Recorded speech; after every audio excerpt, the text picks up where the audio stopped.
لبيك اللهم لبيك لبيك لا شريك لك لبيك إن الحمد والنعمة لك والملك لا شريك لك لبيك.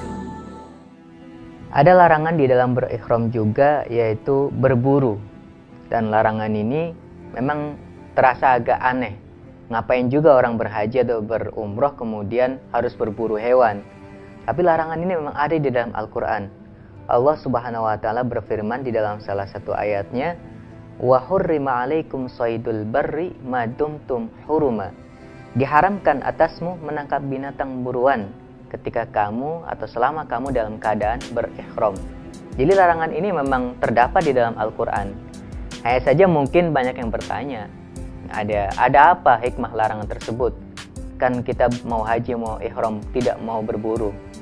Untuk kita yang hidup di zaman sekarang mungkin tidak masuk akal larangan ini. Tetapi kalau kita bayangkan di zaman dulu sebelum adanya transportasi dan sebelum zaman seperti sekarang kita inilah, orang yang melakukan ibadah haji itu kan bukan hanya dari wilayah Mekah, wilayah Madinah, di luar wilayah itu semua dan jauh tempatnya. Dan mereka dulu belum mengenal transportasi yang semudah kita sekarang. Transportasi mereka adalah naik unta, naik kendaraan-kendaraan yang tidak secepat kendaraan kita sekarang. Maka dalam perjalanan yang sangat amat jauh itu dan membutuhkan waktu yang mungkin bukan saja berbulan-bulan namun juga butuh beberapa hari, beberapa bulan dan seterusnya, maka mereka butuh bekal dalam perjalanan itu.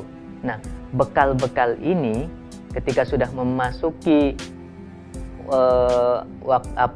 tempat-tempat ihram dan sudah mulai niat berikhram, maka pada saat itu ketika sudah memasuki waktu ihram dan masuk ke tempat-tempat berikhram, berniat berikhram, dia tidak boleh lagi mencari bekal dalam bentuk binatang buruan. Misalnya di luar waktu ihram, di luar niat ihram, dia memang sudah berburu sebagai bekal. Tapi ketika sudah masuk berikhram, maka sudah tidak boleh lagi berburu walaupun bekal sudah habis misalnya. Misalnya perjalanan dulu panjang. Sekarang Madinah sama Mekah saja kalau masuk jalan tol mungkin hanya sekitar 5-6 jam. Tetapi untuk ukuran zaman dulu harus naik kendaraan yang sangat amat jauh, melewati perjalanan yang sangat, medannya juga sangat terlalu curam dan seterusnya. Nah, ketika butuh makanan dan seterusnya harus berburu, tapi kalau sudah ihram dilarang untuk berburu. Maka larangan berburu ini ada di dalam ayat Al-Quran.